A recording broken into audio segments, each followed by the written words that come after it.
Olá, sejam bem-vindos ao podcast Saúde e Bem-Estar, o seu podcast para uma vida mais saudável, com patrocínio do Estética Clube.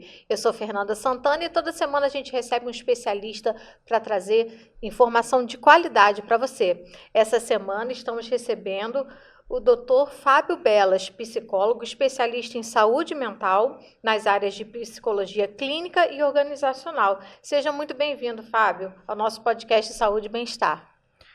Boa tarde, Fernanda, e boa tarde a todos que estiverem assistindo.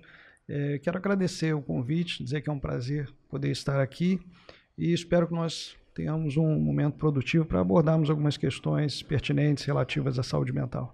Com certeza. Fábio, eu quero começar sabendo da sua escolha pela psicologia. Já era uma escolha ali desde jovem? Foi uma escolha mais tardia? Como é que você escolheu trabalhar na área da saúde?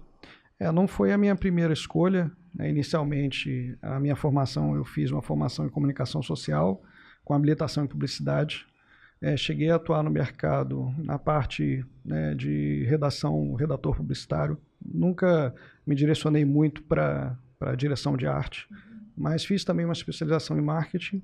E aí, no meio desse mercado, acabou surgindo a psicologia, através de algumas conversas. Eu tenho também na minha família meu pai que é psicólogo, então conversando com ele, trocando algumas ideias, acabei me interessando pela psicologia como estudo e dentro da formação, as oportunidades que vieram, eu fui me conhecendo, né? E a partir dali a minha direção, desde então, já aí, desde a minha formação, foi voltada para a saúde mental. A psicologia organizacional foi a minha primeira oportunidade em si, a minha atuação inicial foi com recrutamento e seleção, principalmente para as indústrias base. Então eu trabalhei em projetos de recrutamento, treinamento e desenvolvimento para indústrias de mineração, petróleo e gás. Então foi uma experiência muito boa, inclusive agregou bastante, porque eu pude ir para Parauapebas, foi uma dessas experiências que me proporcionou essa atuação, fazer uma avaliação de toda uma equipe, uma avaliação profissográfica de uma equipe que estava em campo com um projeto de exploração de cobre.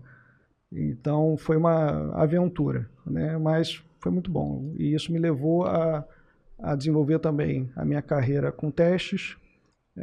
Eu tenho desenvolvido a minha carreira com palestras, com grupos, voltado desde quando vim para a região dos lagos, mas com foco em saúde mental. E isso levanta uma questão muito importante, né? Que às vezes a gente fala da área da psicologia e as pessoas pensam muito na questão clínica, né? Uhum. Mas as empresas, grandes empresas, elas também têm toda essa preocupação, Sim. tanto com a saúde mental dos funcionários, quanto nessa questão de RH, recrutamento, no treinamento desses funcionários. E qual é a diferença de uma equipe que tem essa atenção psicológica e de uma equipe que não está assistida por profissionais da psicologia? Em treinamento e desenvolvimento, a gente acaba trabalhando muito o ambiente, né, daqueles profissionais que já estão inseridos e as relações interpessoais que acontecem ali. Mas em recrutamento e seleção há um foco ali muito pertinente, aliás, é um investimento que as empresas devem fazer, principalmente dos setores base, principalmente petróleo e gás, por exemplo, porque você recrutar e selecionar um profissional para estar numa plataforma, trabalhar offshore, e essa pessoa ela não teve um bom processo de seleção, ela não foi bem avaliada, e se por algum motivo ela tem algum adoecimento, um transtorno, um comprometimento de estar em alto mar, isso vai trazer não só um problema para toda a equipe que lá estiver, como um prejuízo para a empresa, porque, claro, tudo nessas indústrias são números expressivos. Sim. Né? Então é um investimento, é muito válido, e a gente poder colocar o profissional adequado na posição correta traz muitos ganhos, tanto para a saúde de toda a equipe como para a empresa que investe.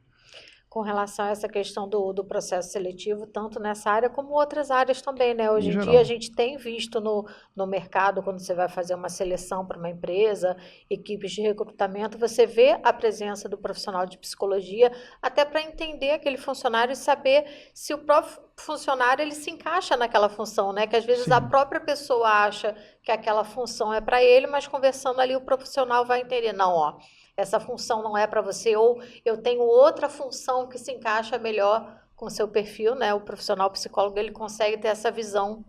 Não é apenas uma questão do conhecimento técnico, né? A pessoa ela pode ter uma formação e ela tem, então, a teoria, às vezes até uma experiência prática para desempenhar aquele papel. Mas o ambiente tem seus fatores, tem sua forma. Então, poder avaliar corretamente se aquela pessoa se encaixa naquele ambiente, naquela cultura organizacional, é um detalhe que o profissional da psicologia organizacional precisa levar em consideração e a empresa precisa despertar para isso para não ter problemas posteriores. Você falou dessa questão do recrutamento e eu lembrei também uma etapa anterior, por exemplo, quando a pessoa está escolhendo uma carreira, um jovem está escolhendo qual carreira ele quer seguir, a psicologia também ajuda nessa Sim, escolha?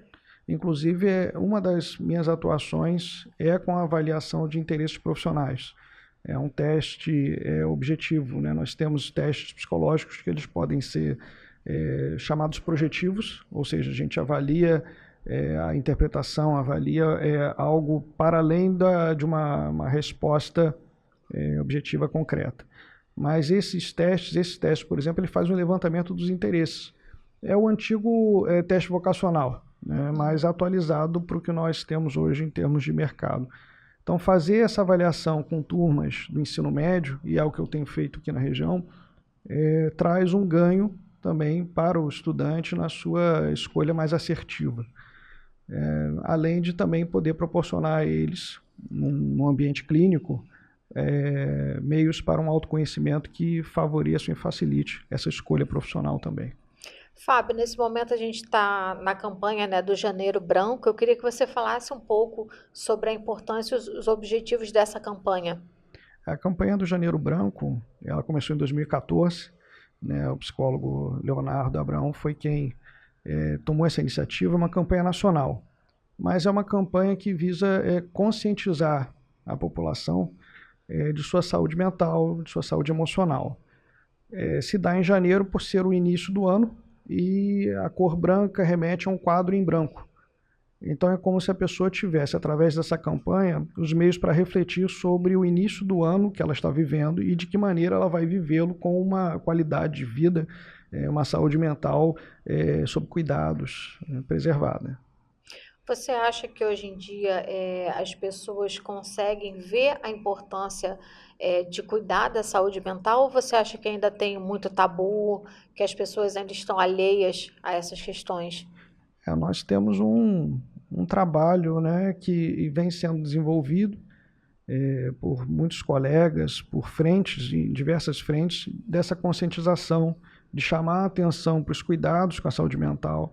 Ainda é um tabu no sentido da informação que desinforma, porque nós vivemos uma era digital onde o acúmulo de informação, na verdade, não está muito voltado para um crivo de fonte, de onde vem a informação, né? Então, nos meios de rede social, por exemplo, existem muitos especialistas e a acheologia está em alta. Então as pessoas começam a achar muita coisa. E isso prejudica, né, um conhecimento, uma fonte fidedigna de informação. Mas a nossa luta, o nosso trabalho tem sido de desconstruir a desinformação para podermos passar uma informação precisa, para que a pessoa tenha a sua consciência dos cuidados devidos e que ela possa buscar os meios corretos para se tratar e para se cuidar. Fábio, com relação à saúde mental também, né, que muitas vezes as pessoas deixam de lado, né? Quando que a saúde mental começa a afetar também na saúde física? Que pontos que a pessoa pode perceber que às vezes ela acha que está com algum problema físico e na verdade ela está com a saúde mental afetada? Uhum. É interessante essa questão, porque lá na década de 70, 1977, mas para ser mais preciso, um psiquiatra norte-americano chamado George Engel, ele propôs uma mudança de entendimento da pessoa, né, do objeto de estudo, digamos, da medicina, que até então era um modelo biomédico. O modelo biomédico, o que é? A pessoa ela está com algum tipo de transtorno, a causa é exclusivamente orgânica. E Engel ele veio propor uma forma de enxergar o ser humano como um ser atravessado pelos fatores biopsicossociais. Isso é muito, muito claro, né, da gente poder constatar as evidências dessa forma de enxergar o ser humano, elas são claras. Nós temos um fator orgânico, biológico, nossa ascendência, nossa genética, nosso DNA. Nós temos um fator psicológico, que é de linguagem, que é de personalidade, de significação da experiência, e essa experiência dá no meio. Então temos um fator social. Né? O ambiente que nos cerca, esse ambiente tem sua cultura, a cultura nos transmite valores, e nós interagimos com o meio. Então, cada um de nós, nessa nossa singularidade, somos únicos. Isso já vemos até pela própria biometria, né? Pelo fator biológico, nós já somos distintos uns dos outros. Mas essa personalidade que responde quem eu sou, como eu me vejo, como eu me sinto, ela vai ser atravessada por esses fatores. Tá? Então, quando a gente fala de saúde mental, a sua condição física, a sua condição orgânica, há uma relação mente-corpo, né? E vice-versa. Se por algum fator estressor, uma relação de trabalho, alguma situação, uma vivência normal, eu posso ter uma reação dessa vivência que me adoece. E esse adoecimento ele vai afetar o meu organismo, né? Eu posso somatizar, e a somatização acaba sendo um comprometimento no corpo de algo cuja causa, cuja natureza é psíquica. Né? E esse contexto, por mais que a gente possa observá-lo de várias formas, ele também mostra o quão complexo é entender saúde mental. Quando a psicologia se constituiu, o objeto de estudo da psicologia, a mente, né? Mas não a mente estrutural, como era na medicina, na neurologia. O neurologista ele entende o cérebro enquanto um órgão e o seu funcionamento. Né? Agora, o que é o psiquismo? O que é a mente? Emoções, personalidade, valores, constituição, autoconceito, autoimagem. Então, tudo isso complexou um pouco mais o nosso objeto de estudo. Por isso que a psicologia se constituiu ciência muito derradeiramente. Nós temos aí, lá por volta de 1870, quando Wundt, o chamado pai da psicologia, com a psicologia estruturalista, ele começou a fazer as investigações metodológicas e transformou a psicologia em ciência. E a psicologia no Brasil, ela vem de 62. Muito recente, né? Recente. Então, estamos falando de uma ciência recente, mas ainda assim de um objeto de estudo muito complexo. Fábio, eu queria que você explicasse um pouco sobre as principais linhas dentro da psicologia. Tudo que nós temos hoje da psicologia, ela vai partir da década de 50 para cá de três grandes forças. Historicamente, nós temos ali a psicanálise, a psicologia comportamental e a psicologia humanista, com o movimento humanista, da década de 50. Então, o que nós temos daí, fora os avanços que vieram também em outras áreas de estudo, como a neurociência e tudo mais, ainda assim nós vamos encontrar psicólogos que são comportamentalistas ou aqueles que são cognitivo-comportamentais. Né? Aliás, até a neuropsicologia também deriva desse viés. E nós temos as abordagens humanistas e a psicanálise, que é a parte. Sendo que a psicanálise ela se estruturou historicamente não como psicologia, né? E nunca teve muito apreço a tornar-se científica ou não. Né? Os estudos de Freud partiram do modelo biomédico e todos aqueles que o seguiram desenvolvendo a psicanálise a partir da sua teoria. Há um ponto aqui interessante de observar, porque por mais que a psicanálise não seja psicologia, ela é complexa. E a sua complexidade hoje em dia vem sendo prejudicada, assim, vem sendo bombardeada. Isso é algo importante no nosso meio, a gente tem muitos problemas com isso.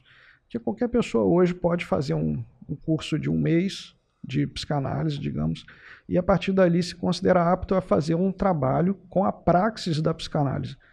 Isso não existe, né? A psicanálise, enquanto obra, ela tem 30 volumes.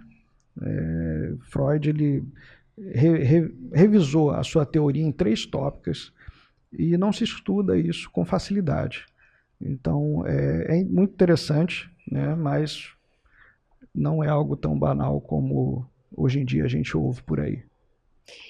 Tocando nesse assunto, eu queria que você falasse um pouquinho também da importância na hora da escolha de um profissional, como você está falando com relação a gente está lidando com algo delicado e importante, né? Que são as emoções da pessoa. Eu queria que você falasse um pouco sobre essa escolha do profissional e de que pontos que a pessoa poderia levar em conta superficialmente para poder escolher um profissional de qualidade.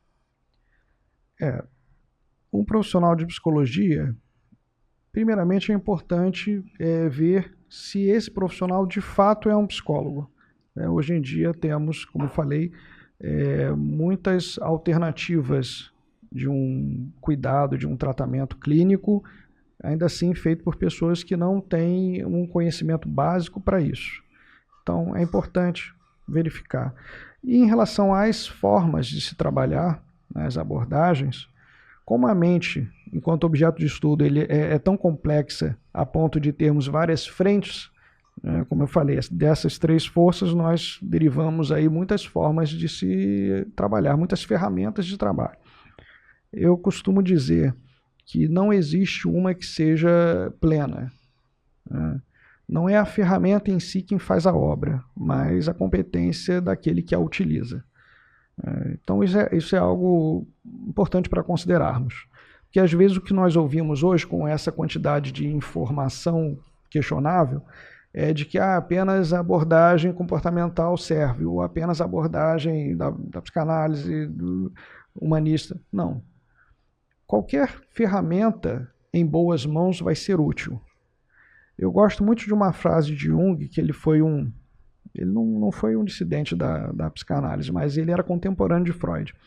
E uma das frases dele, que acho talvez seja mais célebre, foi: olha, você pode estudar todas as coisas, adquira todo o conhecimento, mas ao tocar uma alma humana, seja apenas outra alma humana. Isso faz toda a diferença nesse trabalho, né? Porque a gente trabalha com vínculo. E o vínculo, ele não necessariamente vai ser um vínculo metódico, técnico, um vínculo que eu tenho que fazer por A mais B para conseguir conquistar a confiança e a abertura daquela pessoa para que ela vincule. Não. O vínculo, ele acontece. E acontece quando nós temos uma empatia com a pessoa que está diante de nós, buscando um ambiente facilitador do seu desenvolvimento, da sua experiência. E hoje em dia, felizmente, né, a gente tem mais essa atenção com relação à saúde mental, ao cuidado, né? As pessoas estão se permitindo se cuidar da saúde mental, mas mesmo assim a gente ainda tem alguns pontos de alerta, de atenção, por isso tanto a campanha do Setembro Amarelo. Eu queria que você falasse um pouco também do objetivo do Setembro Amarelo. O Setembro Amarelo é uma campanha que nós trabalhamos a prevenção e o combate ao suicídio. Historicamente, partiu dos Estados Unidos, é uma campanha internacional, onde havia um jovem chamado Mark, que ele tinha um Mustang amarelo, e por isso a cor amarela, e sem ninguém perceber, ele simplesmente cometeu ali um autoextermínio.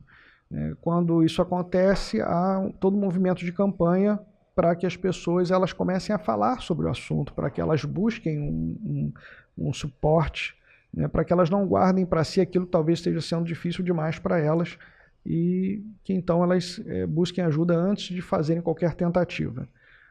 Nós sabemos que com relação a esse transtorno, ou os transtornos em si que levam ao autoextermínio, eles vão ter a consequência de uma ideação suicida a um ato, a uma tentativa, né? A ideação ela pode se manifestar com pequenos exemplos, pequenas formas perceptíveis. Então, mudança de comportamento, algumas falas depreciativas ou que expressam pensamentos derrotistas. A pessoa ela pode simplesmente chegar e falar: bom seria se eu não estivesse aqui, eu quero sumir. Sabe aquela frase que é até vista com uma certa normalidade, é comum, né? Não é comum, já é um ponto de observação porque a pessoa está mostrando um esgotamento, né? E para além disso, também existem fatores orgânicos, fatores biopsicossociais que vão estar atravessados nessa pessoa para levá-la a essa situação, esse sofrimento. Quando nós falamos de transtorno mental, o transtorno sempre vai ser caracterizado por uma condição de sofrimento, né? Inclusive, há uma distinção entre o normal e o patológico, que um teórico chamado Canguilhem, ele coloca isso. O que distingue a normalidade do patológico é a condição de sofrimento da pessoa. Então, se a pessoa ela sofre e ela não consegue ser funcional na sua vida, ela está com algum transtorno já instaurado. E aí nós fazemos toda uma avaliação para ver o que está ocasionando isso. Mas é interessante também falar sobre esse tema, quando abordamos o Setembro Amarelo com as pessoas, porque há muito tabu ainda em relação a isso, né? O que leva a pessoa ao suicídio. E nesse tabu, a tentativa de entender sempre vai associar um transtorno depressivo. Geralmente as pessoas, porque ela estava com depressão. Não necessariamente. Porque a depressão ela é um transtorno de humor que produz sintomas que são sintomas de rebaixamento, um rebaixamento afetivo, um embotamento, a pessoa ela se isola, uma tristeza, são os sintomas comuns da depressão. Claro que diagnosticar uma depressão não é simples, nenhum psicodiagnóstico é simples. Mas o oposto da depressão, que é um estado maníaco, também pode levar a pessoa impulsivamente a fazer algo contra si, né? Então, não há uma via de regra, não é uma lógica matemática.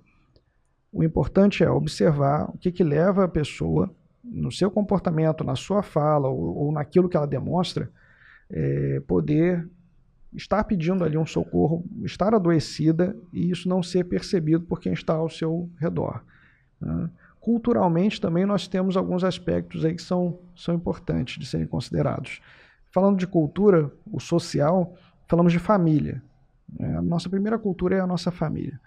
Então, o ambiente familiar, ele vai determinar muito da nossa saúde mental, né? Para além da família, nós temos a sociedade. E aí eu sempre dou esse exemplo. Quando falamos de transtornos mentais, pelo viés biopsicossocial, eu gosto de lembrar da época da Segunda Guerra Mundial, quando, na década de 40, os japoneses, aliados de Hitler e da Suástica, eles entravam em seus aviões. Antes de entrar no avião, eles pegavam as espadas, as suas katanás, faziam uma cerimônia, jogavam um saquê com sal, né, e colocavam suas espadas ao seu lado, entravam no avião, iam em direção aos navios, aos porta-aviões e, ao grito de banzai, se jogavam contra eles. Talvez a gente possa ver e questionar, mas o que levou essa pessoa a fazer isso, né? Porque ela se suicidou, ela se jogou num navio. Pois é, mas culturalmente isso não foi visto como suicídio. Pelo contrário, culturalmente isso na época foi visto como honra, como, né, algo absurdo, claro. Mas para aquela pessoa, no ideal que ela tinha, nos seus valores, na sua moral cultural, ela estava fazendo algo que ela deveria fazer por dignidade e que se não fizesse ela seria desonrada. Então a influência da cultura familiar, cultura a nível macro, é muito forte sobre cada um de nós. E você falou com relação aos sinais que as pessoas do entorno, né, podem perceber da pessoa. Eu queria que você falasse agora um pouco dos sinais que o próprio indivíduo pode perceber. Que sinais de alerta que o próprio indivíduo pode perceber e falar assim, não, eu preciso procurar ajuda. qualquer condição que faça com que ela sofra. Se a pessoa se percebe sofrendo no seu momento de vida, está difícil, e aí geralmente tem aquela tendência, não, mas eu vou aguentar, eu vou dar conta, eu vou suportar isso. Ela pode até seguir em frente e tentar ao máximo, mas dependendo do que for, dependendo do quão sofrida é a sua situação, ela não vai suportar isso bem, não vai passar por esse momento da melhor maneira. Ela pode então começar a ter na vida dela uma estagnação, e essa estagnação vai mexer com a ansiedade, vai mexer com o medo, né, com uma série de sentimentos que são sentimentos também que vão trazer o prejuízo dela não ter mais a sua normalidade funcional.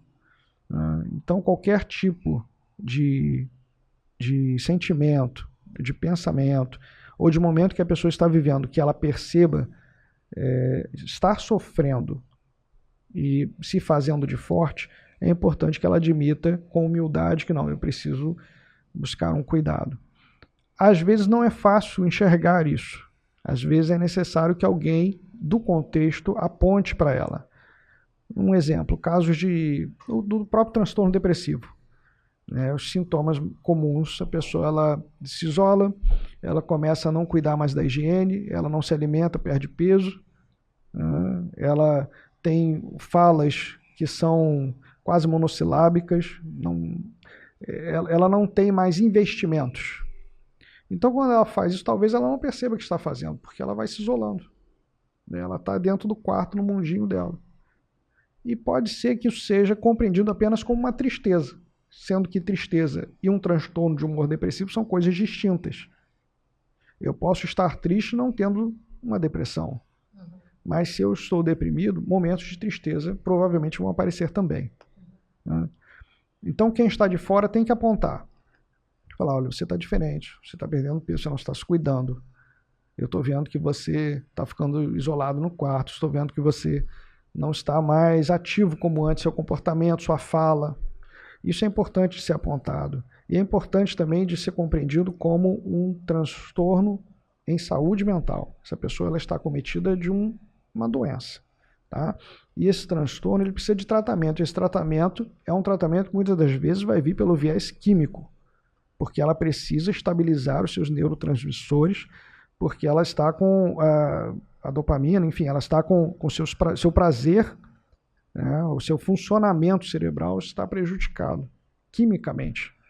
Né? Às vezes as pessoas acham que é bobagem, aquela coisa. Isso é bobagem, basta ter uma atitude, basta fazer algo, levanta daí. Não, nem sempre.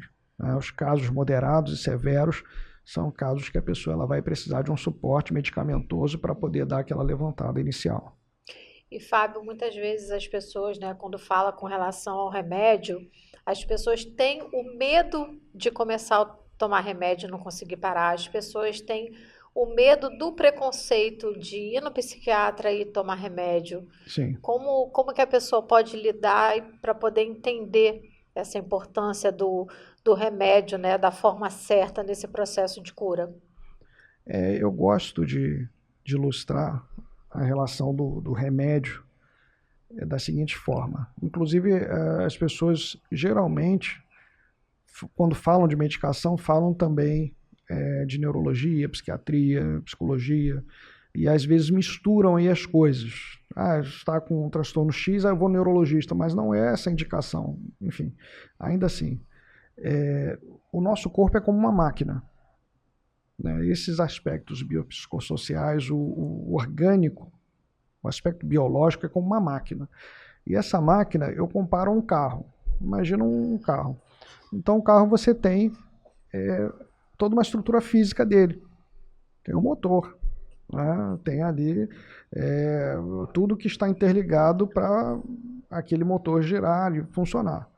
Quem cuida do motor, da parte física, estrutural da coisa, falando do nosso cérebro, é o neurologista. A especialidade dele é o cérebro enquanto órgão e seu funcionamento. Então ele vai cuidar daquela parte ali. Olhando e dizendo, não, está tudo certo, tudo bem. fiz uma avaliação neurológica, não tem nada aqui que mostre algum dano, algum tipo de transtorno neurológico. Então vamos ver como é que estão os fluidos. Quem é que cuida dos fluidos? Ora, o carro a gente tem os fluidos, né? Tem óleo, tem o líquido de arrefecimento, nós temos tudo isso. Quem é que vai cuidar dos fluidos? O psiquiatra. Porque o psiquiatra ele vai entrar com os inibidores ou com a medicação para que, de alguma forma, essa neurotransmissão se dê da melhor maneira, com os hormônios, com estabilizadores, enfim. A parte química da coisa. Ah, não, agora está nivelado, está correto, está funcionando. Então, o carro voltou a funcionar, né? Então, se eu estava cometido de algum transtorno que me impedia de funcionar, estava me prejudicando a minha funcionalidade, busquei a avaliação neurológica, ou busquei o psiquiatra, tomei a medicação, me deu aquela levantada, equilibrou novamente, minha máquina está funcionando. E onde é que vai entrar o psicólogo? O psicólogo vai entrar no banco do carona. Porque agora que sua máquina está funcionando, para onde você vai com ela? O que você vai fazer com a sua vida?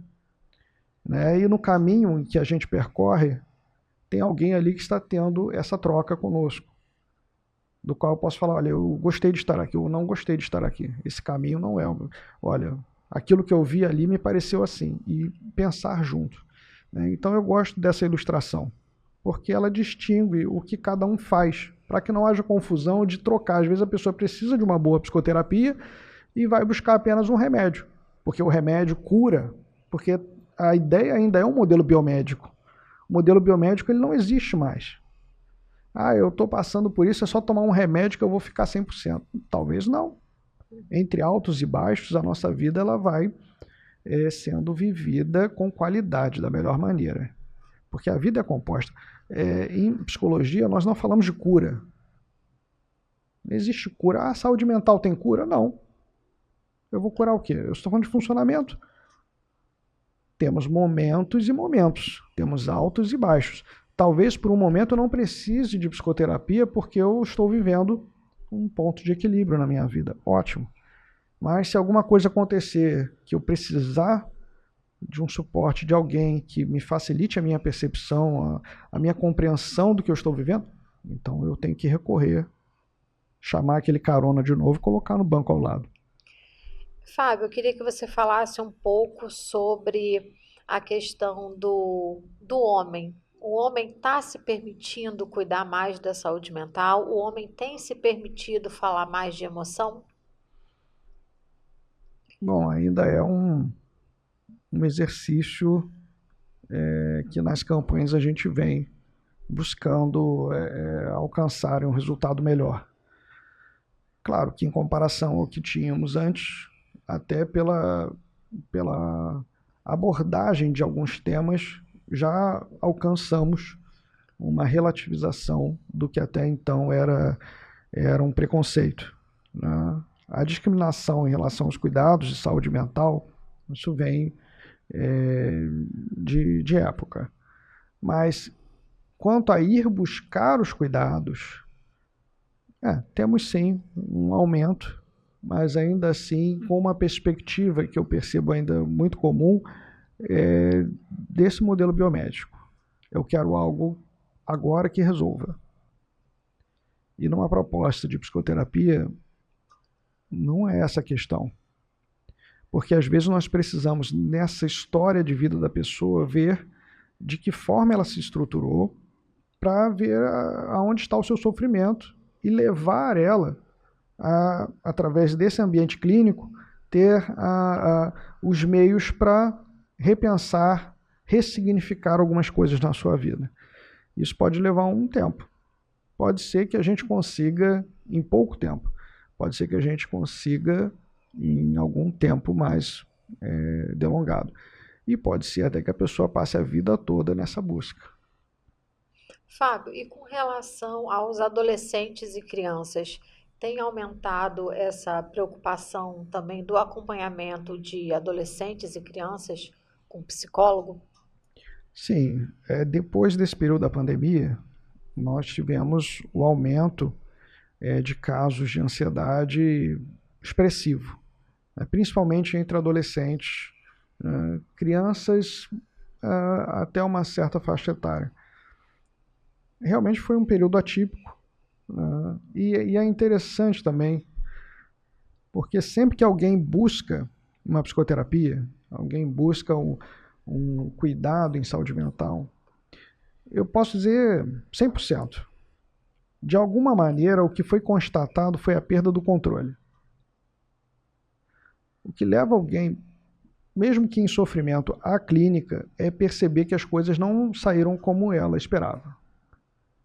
Então foi uma situação anormal, uma perda, um desemprego, né, uma decepção, uma frustração. Não era para ter sido assim. Mas esse não era para ter sido assim é a mesma coisa que dizer, olha, eu achava que eu tinha o controle da minha vida e percebi que não tenho. Eu não decido nada. Não posso determinar o porvir. E isso mexe com a ansiedade, com o medo, porque desconhecemos então aquilo que nos trazia segurança. E aí faz com que se busque um ambiente para poder pensar e ressignificar isso. Os adolescentes, eles ainda estão ali numa fase de desenvolvimento da sua personalidade.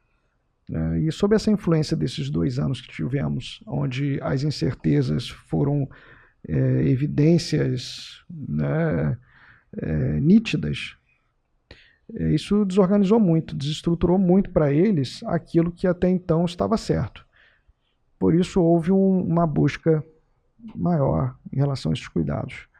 Os adolescentes, de modo geral, eles também têm uma abertura melhor, porque são de uma época onde a informação, de certa forma, contribui.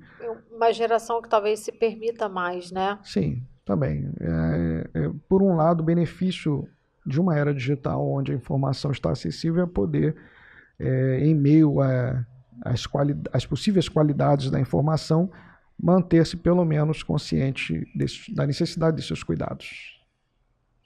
Fábio, você também tem uma experiência com relação à saúde pública. Eu queria que você falasse também da importância da saúde pública com relação à saúde mental, do acesso à saúde mental na rede pública. Então, na rede pública nós temos tanto o CAPS como o ambulatório de saúde mental, né, e temos aí a rede de atenção psicossocial.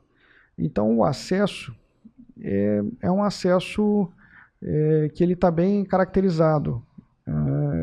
A gente ainda tem aí o trabalho de tornar a informação, né, dos meios, das referências, mais conhecida pelo público. Mas ainda assim temos tido uma boa procura, inclusive até, infelizmente, né, pela questão de demanda e oferta, com filas de espera para alguns atendimentos. Mas a nível de CAPS, que é o Centro de Atenção Psicossocial, onde os transtornos mentais graves e persistentes, e atualmente a gente nem usa muito o termo graves, os transtornos severos, eles são presentes, nós fazemos atenção à crise, nós temos todo um cuidado que é de frente para os transtornos, como, por exemplo, transtornos psicóticos e outros, né? A própria questão do suicídio também é direcionada ao CAPS. Então, a rede pública poderia oferecer mais, mas ainda assim o que oferecemos em comparação ao que tínhamos antes, né, antes da reforma, de uma época quase que uma era das trevas na saúde mental, nós temos hoje uma conscientização, uma humanidade completamente diferente daqueles manicômios que até pouco tempo atrás eram verdadeiras prisões. Fábio, eu queria saber uma opinião sua com relação. A gente começou a falar muito na sociedade, na mídia, a gente começou a falar sobre ansiedade, sobre depressão, sobre outras questões, e eu tive a impressão de que se parou um pouco de falar sobre esquizofrenia, bipolaridade. Eu queria que você falasse um pouco sobre isso. Os casos diminuíram, essas pessoas não estão sendo vistas. O que tem acontecido? Eu sinto que não se parou um pouco de falar dessas outras questões dentro da saúde. Creio que talvez por um viés dos interesses em si, daquilo que está em alta no momento, enquanto tema, enquanto pesquisa. tem se falado muito dos transtornos recentes, do transtorno de neurodesenvolvimento, como o transtorno do espectro autista, entre outros. Mas as psicoses, elas são transtornos, digamos, clássicos, e elas permanecem. O transtorno afetivo bipolar também. O que eu tenho observado ainda, em relação a esses casos, é uma cultura de discriminação por um conhecimento pueril, um conhecimento frágil. As pessoas elas falam muito sobre isso sem a propriedade do que estão falando. Por exemplo, bipolaridade. Não sei quem é bipolar. A pessoa hoje está bem, amanhã não está bem. Isso é bipolaridade. Não é. Os transtornos mentais eles vão ser classificados entre dois instrumentos. Nós temos o CID, que é talvez o mais comum, porque o SUS utiliza, né, que é a Classificação Internacional de Doenças. Atualmente estamos com o CID-11, mas no SUS, devido a uma resolução 61 de 2024, ele vai ser implementado apenas em 2027. Como o SUS já estava estruturado no CID-10, até lá creio que eles vão se adaptar ao novo volume. Mas nessa classificação, eu falei do CID e tem o DSM também. O DSM é uma classificação estatística de transtornos mentais publicada pela Associação Norte-Americana de Psiquiatria. Então é voltada apenas para a saúde mental. O CID não. O CID é uma publicação da Organização Mundial de Saúde, né? Então abrange todas as patologias conhecidas. O critério diagnóstico de ambos é um critério bem detalhado. Bipolaridade, por exemplo, no mínimo são 4 sintomas que têm que ser percebidos durante um período, sendo que a transição das fases também tem que ser uma evidência. Não é algo simples, assim, hoje eu estou bem, amanhã eu não estou bem. Isso não é bipolaridade, isso é normalidade. Às vezes a gente está bem, às vezes não está bem. Agora não, a pessoa que tem um transtorno afetivo bipolar, ela transita por uma fase maníaca, onde a principal característica é a euforia, né? Ela traz para si uma estima exacerbada, beira inclusive a se colocar em risco. Elas se colocam em risco. Tem um exemplo, por exemplo, de uma pessoa bipolar que, enquanto estava na fase maníaca, ela começava a empreender. Então abre um negócio, investe, pega empréstimo, corre e tal, e faz, acontece aquela coisa maravilhosa e tal, e de repente, uns 3, 4 meses depois, ela some. E não vai mais na empresa, desiste, não vai dar certo, não quero mais, aí se isola em casa. É o clássico bipolar que transita entre uma fase maníaca e uma fase depressiva, né? E aí tem alguns subtipos, mas em geral, como é que vamos avaliar se uma pessoa ela de fato tem um transtorno afetivo ou não? Tem que se observar o comportamento, esses sintomas, né, a sua forma de agir, a oscilação de fases que ocorre ali durante um período. Então, pelo menos 6 meses a 1 ano, essa pessoa tem que estar em avaliação, né? Então, tem um critério. Todo transtorno mental tem o seu critério de avaliação. Por isso que tem que ser feito por alguém que seja um psicopatologista ou que saiba fazer um bom psicodiagnóstico. Doutor Fábio, eu queria que você falasse um pouco com relação às diferenças sociais, né, que a gente tem, por exemplo, com relação à condição financeira, a questões de gênero. A psicologia ela tem se adaptado e tem visto com um olhar mais amplo para entender a diferença entre essas populações? Sim, são focos de pesquisa, de estudo atuais, principalmente dentro da psicologia, da sociologia, das ciências tidas como ciências humanas. Aliás, muitas pesquisas vão levar em consideração alguns grupos, né? A população, em relação à etnia, em relação à orientação, gênero e tudo mais, né? Então, há uma produção que vem sendo aí publicada, vem sendo pesquisada em relação a essas diferenças. Mas é importante retomar aquele princípio de Jung que eu acredito ser o alicerce de todo o trabalho em saúde mental. Você está diante de uma pessoa humana. E toda pessoa humana ela tem o seu potencial de desenvolvimento, né? Às vezes, quando a gente vai por esse viés da biomédico, de cura, de tratamento, a gente vê pessoas que não valorizam ou não visualizam uma condição de melhora no caso de um esquizofrênico, por exemplo, que a única coisa que ele faz é falar dos seus delírios e estar ali presente sem muita importância, digamos.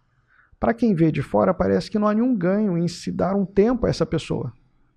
Mas quando você permite, através da sua empatia, da sua aceitação, de uma consideração positiva para com aquela pessoa, sentar diante de uma pessoa e conversar com ela, seja no delírio que ela traz ou não, você vê o ganho que essa pessoa alcança.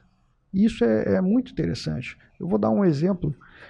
Na minha época de CAPS aqui em Araruama, tinha alguns moradores da residência terapêutica que eles são assistidos no CAPS e eu, como referência de um deles, comecei a fazer um trabalho de escuta com esse senhor. E ele não falava com ninguém. E assim, quando a pessoa tentava, ele era até grosso, ele ofendia a pessoa. Mas ele nunca me ofendeu, mas ainda assim, eu chamava ele e sentava diante dele e começava a perguntar como ele estava e tal. Ele não falava muito. E eu fui fazendo isso. Parece que não tem ganho nenhum. Essa pessoa não está falando nada demais, essa pessoa não... Mas foram duas situações. Uma vez eu fui na residência terapêutica, né, era aniversário de um dos moradores, e só para de conhecimento, a residência terapêutica é um dispositivo também da rede, onde pessoas que vieram de longo tempo de internação, elas residem. Então a gente faz um projeto de né, desinstitucionalização dessa pessoa. Ela estava no manicômio, ela estava num hospital psiquiátrico, ela é retirada para uma casa, e essa casa ela vai poder ser trabalhado com ela ali as questões de sociabilização e a humanidade de ter um lugar que ele possa chamar próprio, a sua casa. A dignidade, resgatar. Né? Então essa é a proposta da residência terapêutica. E aí uma vez eu estando lá, um dos moradores ficou um pouco alterado, começou a falar meio assim, tal, não sei o que, ele estava do meu lado. E aí esse senhor que eu fazia essas escutas, ele estava lá do outro lado, ele saiu, veio por trás, parou do meu lado, entre o outro morador que estava um pouco exaltado e eu. Ele veio meio que botar uma barreira ali, não, peraí, esse aqui. E outra situação aconteceu com ele, depois de um tempo que eu já não estava mais no CAPS aqui, que eu estava lá em Iguaba, passando pela rua de carro, eu vi ele andando na calçada, e no que eu vi ele, eu atravessei, né, porque eu estava passando, eu vi ele ia lá. Eu olhei para o espelho, no que eu olhei para o espelho, ele estava andando, aí ele parou, aí olhou para trás e ficou olhando para mim. Ele me reconheceu. Então são detalhes, são coisas simples, mas que você imagina, se colocando no lugar do outro, a condição daquela pessoa de anos de internação, onde era um ninguém, onde ninguém era considerado sub-humano, ele começa a ter uma consideração, uma empatia, de uma escuta, de alguém que está ali para conhecê-lo, para ter um momento com ele, e aquela pessoa, então, consegue se ver nesse olhar do outro como um ser humano, uma pessoa humana, com dignidade, com valor. Então, é um ganho muito grande poder fazer esse tipo de trabalho. Por isso que a psicologia, de muitas maneiras, me atrai. E a publicidade eu gosto, mas eu vou deixar um pouco de lado, porque é muito mercadológica. E eu queria agora que você falasse um pouco sobre o Espaço Ser. Como é que veio a ideia de criar o espaço? Como é que ele vem trabalhando? Então, o Espaço Ser é a nossa clínica, né? Minha esposa e eu somos psicólogos, ela também, nós atuamos ali no espaço. E o Ser, nós colocamos ali como nome, um espaço para a ressignificação. Então, saúde, equilíbrio e ressignificação é a sigla do nosso espaço. Ressignificação por quê? Porque, como eu falei, uma vez que você proporciona um ambiente facilitador, onde a pessoa ela está ali sem se sentir julgada, criticada, ela sendo aceita na sua fala, né? Onde ela pode ser livre para se expressar. E estando numa relação com essa empatia, uma empatia que nós buscamos ser autêntica, porque não é aquela empatia que o pessoal, eu vou me colocar no lugar do outro. Você não se coloca no lugar do outro. O lugar do outro pertence ao outro. Mas você vai com todo o seu esforço buscar compreender o que é para o outro estar no lugar que ele ocupa. Isso é ser empático. Uma vez que você proporciona isso à pessoa e você cria um ambiente onde toda aquela muralha, né, aquela resistência que ela precisa, até quase de sobrevivência na vida, onde os fatores de sofrimento estão ali postos no seu ambiente. E ela vai desconstruindo isso, ela vai tendo uma relação autêntica com o seu terapeuta, a ponto dela poder se experimentar novamente. E quando ela começa a experimentar novamente dentro do espaço do consultório, ela vai ressignificando a sua experimentação para a vida. E aí ela se permite ser lá fora. E isso é fantástico. No momento, a clínica fica localizada onde? Nós estamos ali em cima do Cicobi, no edifício The Office. Nossa sala 803, e no nosso Instagram tem o nosso contato. É só mandar uma mensagem, a gente pode marcar um horário, vai ser um prazer receber. Fábio, eu queria que você deixasse uma mensagem agora, pode ser aqui nessa câmera, para quem tiver escutado essa entrevista e tiver se identificado e resolvido buscar o cuidado com a saúde mental ou retornar ao cuidado com a saúde mental. Sim. Bom, os cuidados em saúde mental, eles são primordiais para a sua vida. Não adianta negligenciar isso, não adianta deixar para depois. Quando as pessoas deixam para depois, elas chegam a um ponto onde o próprio organismo, muitas das vezes, assume. E quando ele assume, nós adoecemos com um comprometimento orgânico que traz um prejuízo maior. Eu gosto muito de comparar, né, como funciona a nossa relação mente-corpo com uma condição de desmaio. Quando passamos mal por algum motivo e vem aquela sensação de desmaio, você tem que deitar. Se você não deitar, o organismo vai tomar a frente e você vai apagar, vai desmaiar. Porque ele precisa se regular, ele precisa daquilo. Então nós precisamos atentar para isso. A sua saúde mental é fundamental para a sua vida.